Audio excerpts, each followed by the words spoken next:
Hello, and welcome to I Know Dino, the Big Dinosaur Podcast, where we cover news, interviews, and discussions of all things dinosaur.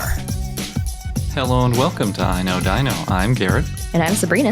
And today's podcast is brought to you by Audible.com. You can get a free audiobook download and 30-day free trial at audibletrial.com/iknowdino. There are over 180,000 titles to choose from for your iPhone, Android device, Kindle, or MP3 player. This week, our dinosaur of the day is Pachycephalosaurus, and we have a bunch of news.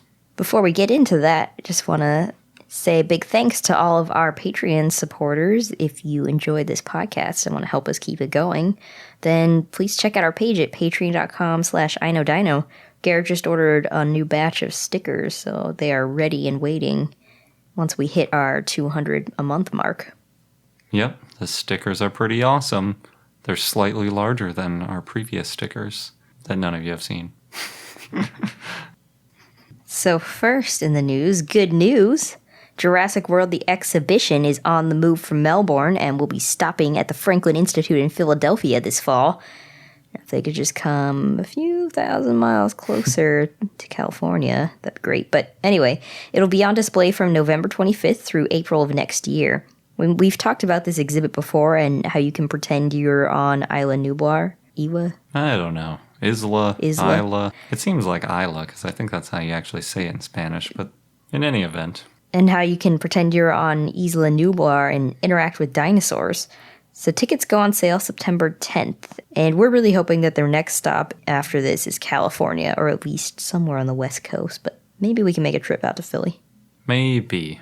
Philadelphia is a lot closer than Melbourne, at least. Yes. Much easier to get to. Yeah. Next up, Johnny Wu and others from National Taiwan University have found a new tectonic plate, sort of. So right now there are at least 4 plates that meet just north of Australia near the Philippines. And they're the Pacific, the Indo-Australian, the Philippine Sea Plate, and the Eurasian Plate. And there are possibly others if you want to subdivide some of these plates since they don't have nice clean boundaries. So Wu and his colleagues reconstructed plate tectonics in the region going back 52 million years using previously published data on where seas were throughout that period and using some new data from seismic tomography. They say that, quote, East Asia is a known global slab graveyard, end quote, and an area equivalent to 1/4 of the world's ocean area has subducted or been pushed under other plates since about 50 million years ago. Ultimately, they ended up with 28 reconstructed slabs that they think were there at one point or another within the last 52 million years, some of which very little is known about, and this research is really the first time people have talked about a few of these plates. The craziest thing is that the way they found most of these is with that seismic tomography, and basically you use either earthquakes or explosions to measure the time it takes for things to move around, similar to doing a CT scan, but you're doing it within the Earth. And you're not just looking at a reduction in transmission, you're looking at how long it takes for it to get places. And using that, they can actually see the plates in the Earth's mantle. And they've even mapped out where they currently are within the mantle. They're basically getting pushed really deep down and kind of getting reabsorbed into the nebulous blob of semi-solid rock that's in the mantle. So it's pretty cool. I saw another picture that NASA did of a plate that's underneath the North American plate. It's pretty cool technology. I'm hoping that they can figure out a way to go back a little bit further, because 52 million years ago isn't quite dinosaur era, even though most of the news called it dinosaur era, just because everybody likes dinosaurs. But if they can get a little more information about plate tectonics that were going on during the Mesozoic, that could help us understand a little bit of maybe how the dinosaurs moved, or, you know, where their motion was restricted, if plates were getting subducted and things like that. Maybe even a little bit of information about volcanism. Yeah, that would be cool. Next, big congrats to the Perot Museum in Texas, which is celebrating the 10-year anniversary of discovering the Pachyrhinosaurus paratorum, which was found in Alaska. And if you want to learn more about Pachycephalosaurus, we talk about it at length in episode 44. Yeah, that was one of the most requested dinosaurs before we covered it. It's a pretty interesting one. Big deal in Canada. Yeah. Especially Alberta. I imagine it's a big deal in Texas, too. Yeah. Next up, Bloomberg has a behind-the-scenes video of the Creature Technology Workshop in Melbourne, Australia. And they're the group that made the awesome robotic dinosaurs for Walking with Dinosaurs, as well as the giant King Kong for like a play with King Kong, and a rideable dragon for a live version of How to Train Your Dragon that looked pretty cool.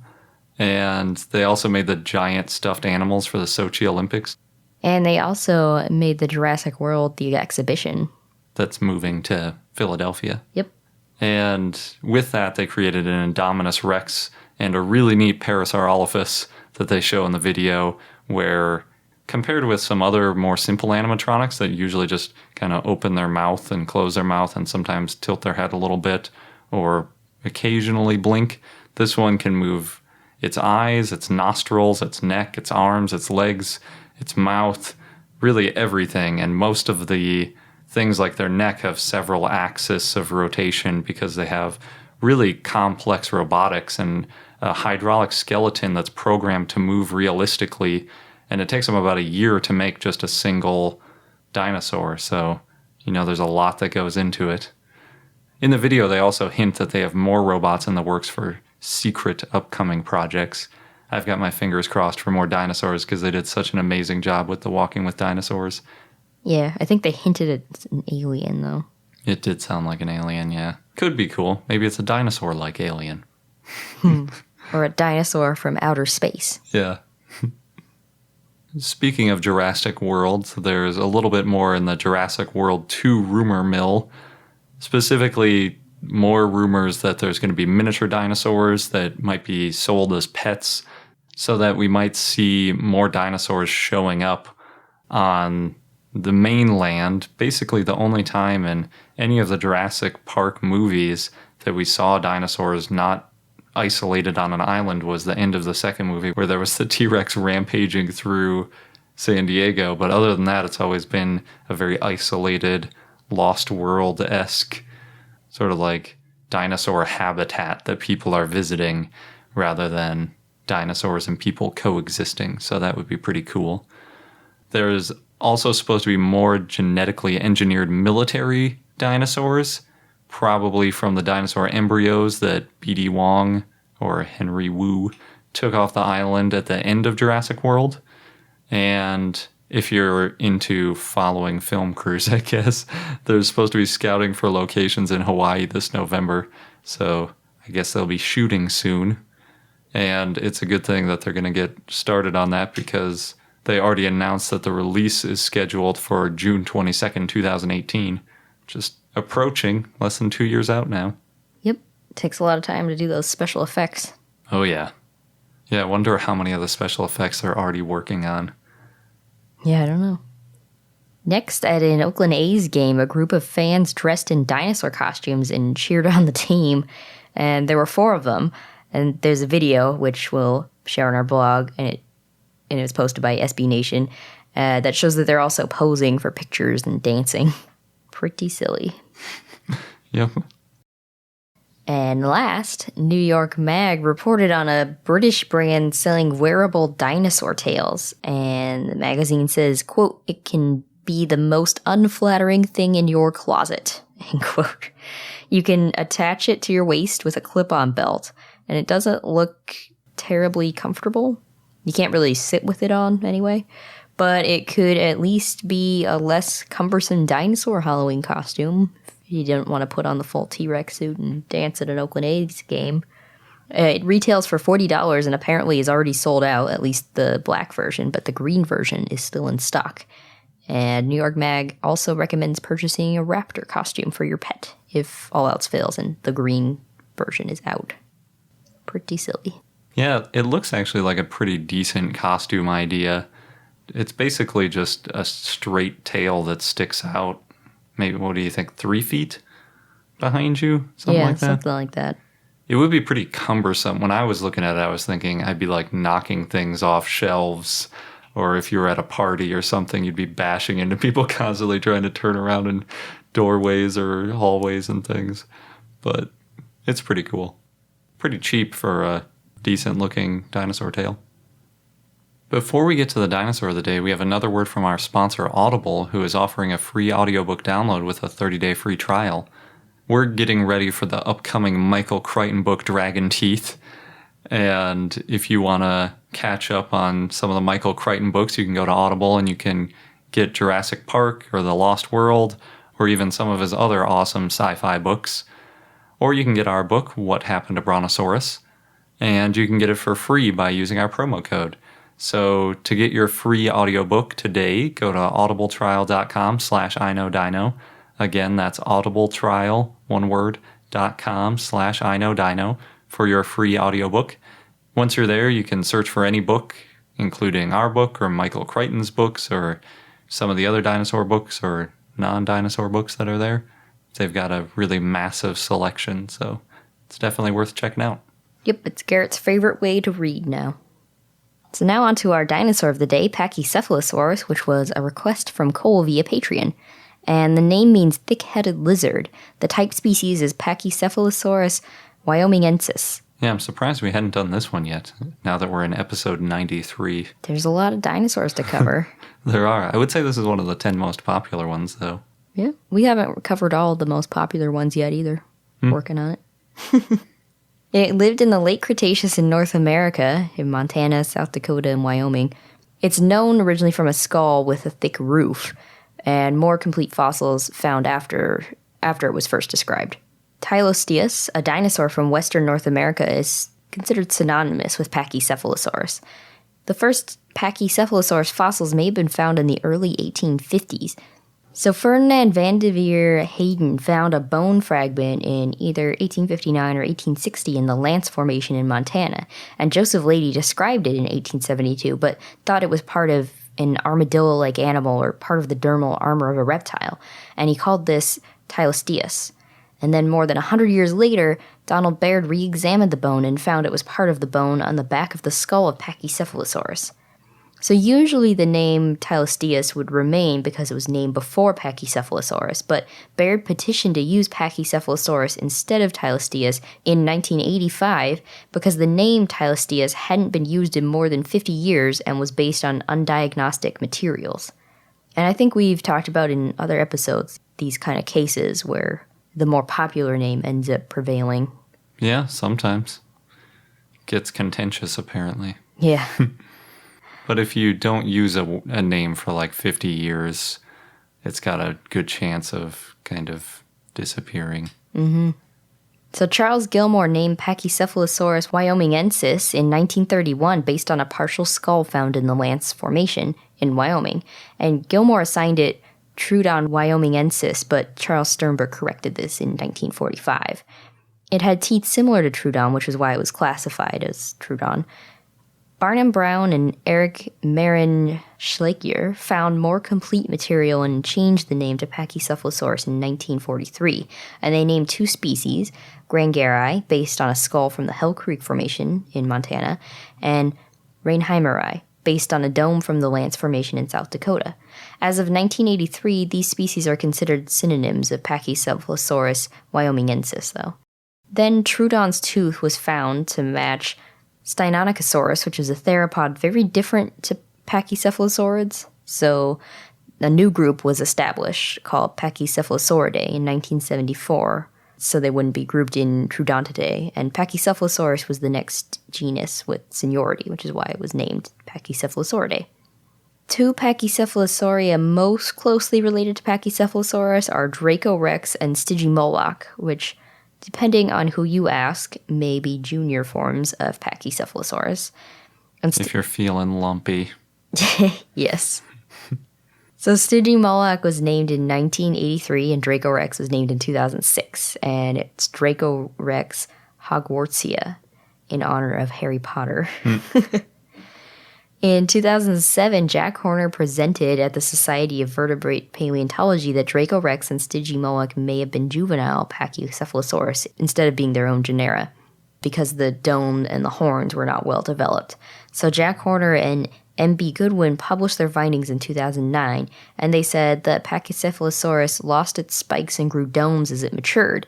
And more evidence of this came from baby Pachycephalosaurus skulls described in 2016 by David Evans and Mark Goodwin, based on 2 bone beds in the Hell Creek Formation. These babies had knobs on their skulls, which shows that they started off with knobs and then developed domes. So Nick Longrich and colleagues published a study in 2010 that supported the idea that flat-skulled Pachycephalosaurs were juveniles. And the original paper by Jack Horner and Mark Goodwin, published in 2009, was called Extreme Cranial Ontogeny in the Upper Cretaceous Dinosaur Pachycephalosaurus in PLOS One, if you want to look it up. In 2006, Robert Sullivan said that the Tylosteus bone may be more like Dracorex than Pachycephalosaurus, though again, depending on who you ask, Dracorex may be a juvenile Pachycephalosaurus. They lived in the same area and time as T-Rex, and Pachycephalosaurus was either herbivorous or omnivorous. It's unclear what they ate because they had small teeth that could not chew tough vegetation, so maybe they ate leaves, seeds, fruit, insects. But their teeth were sharp and serrated, which would have been good for shredding. They had a pointed beak as well.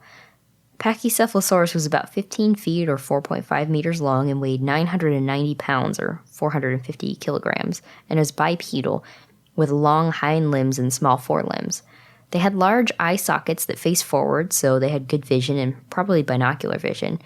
And they probably had a short, thick neck and a heavy, rigid tail. And the neck was S or U curved. They're known as bone-headed or dome-headed dinosaurs, and it's because they had this large bony dome on the top of their skull that was 10 inches or 25 centimeters thick. The back of the dome had bony knobs and the snout had short, bony, blunt spikes that projected upwards. Scientists at one point thought that Pachycephalosaurus heads were kneecaps. This is in the late 1800s when not many dinosaur bones had been found. That's pretty funny. Yeah. The thick skull domes made scientists think that they fought each other by butting heads, but this is very much disputed now. Yeah, that one goes back and forth pretty much constantly. Yeah. Where someone will say the neck wasn't strong enough or the head couldn't have withstood the impact, and then they'll find some new evidence or do a new study or model, and then it will look like it could have happened. So I don't even know where we're at now on that one. Well, so they used to think that they were like bighorn sheep or musk oxen, except they're bipedal, and that the males rammed their heads into each other. But then, as Garrett said, there's a debate now, so it's thought that the skull roof couldn't have sustained the impact of ramming, and it wasn't until recently that scientists found evidence of scars or damage on the skulls. And having an S or U-shaped neck meant that they couldn't directly headbutt. So maybe they fought by flank butting, which is based on the fact that they were pretty wide. Yeah, so they would have like run up next to each other and then kind of tried to knock the other one over or something like that by ramming their head into the side of the other's body. Exactly. But then in 2004, Goodwin and Horner did a study that showed that the bone structure of the dome is spongy inside, so they may have crumbled from too many blows to the head. CT scans of Pachycephalosaurs, Stegosaurus, and Prins found that they could withstand head-to-head impacts, though. Joseph Peterson did CT scans also of a Pachycephalosaurus skull in 2012, and a study in 2012 showed cranial pathologies that probably happened from fighting. In 2013, Peterson and others found that 22% of all domes in their study had cranial pathologies from osteomyelitis, an infection from trauma that leads to infection of bone tissue. So flat-headed Pachycephalosaurids did not have pathologies, and this supports the idea that they fought intraspecies, adult males at least. Also, Pachycephalosaurid domes are made of fibrolamellar bone, which has fibroblasts that help heal wounds, and this strongly supports the idea that they did butt heads. The dome may have also been used to attract mates, though. The ladies love a big, bald head. I guess so. You can see Pachycephalosaurus in Jurassic Park movies, and in The Lost World, it was portrayed as smaller, though, more like Stegosaurus size. And Pachycephalosaurus is also one of the 4 dinosaurs you can play as in the game Saurian. Pachy is also an Ark survival evolved. The wild ones in the game are usually passive, but they can also charge and headbutt, and then domesticated ones are good for battle because of headbutting, and they're fast. Yeah, you can use them to knock out other animals. I didn't really like using them that much when I was playing Ark. And then also, in the 4th generation Pokemon games, there's a Pokemon called Cretaceous, which is definitely based on Pachycephalosaurus. It looks pretty similar. That's funny. So Pachycephalosaurus is part of the clade Pachycephalosauria, which are herbivorous ornithischians that lived in the late Cretaceous in North America and Asia. And although Pachycephalosauria are bipedal, they are more closely related to ceratopsians than ornithopods. And Pachycephalosaurus is the largest known pachycephalosaurid. And our fun fact of the day comes from Articulating Dinosaurs, which is a book that I've been reading by Brian Noble, and it has been really interesting so far. The book recounts the original T-Rex mount in the American Museum of Natural History, which is in a Barney-like upright position with the tail all the way on the ground and stuff like that. And in the book, Noble quotes Henry Fairfield Osborn saying, quote, "The upright figure is not well balanced and will be more effective with the feet closer together, the legs straighter, and the body more erect. These reptiles have a series of strong abdominal ribs, not shown in the models. The 4th position places the pelvis in an almost impossible position," end quote. So, in this case at least, they intentionally made the mount relatively unrealistic in order to make it look more impressive by standing up higher. And basically they positioned it so that its head was almost touching the ceiling of the gallery. They couldn't really position it any higher. And when you look at the picture of it, you might notice that the gastralia, which are those ribs that alligators and T-Rex have along the bottom of their torso, they're kind of like, it protects, the rib cage is kind of around the back and the sides, and then they have the gastralia on the front. And the pelvis, like Osborn was saying in that quote, is almost like running into those ribs.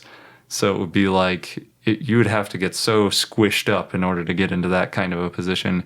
It's almost like a crazy yoga move or something to try to get into that crazy of a spot. So Noble mentions that there were a lot of competing factors in how early dinosaurs were mounted between what the public expected, what we knew scientifically, and then how we kind of interact with dinosaurs. So knowing that T-Rex is this big ferocious killer made them want to mount it as high as possible to make it look even more intimidating, even though they knew maybe it's not the most accurate thing.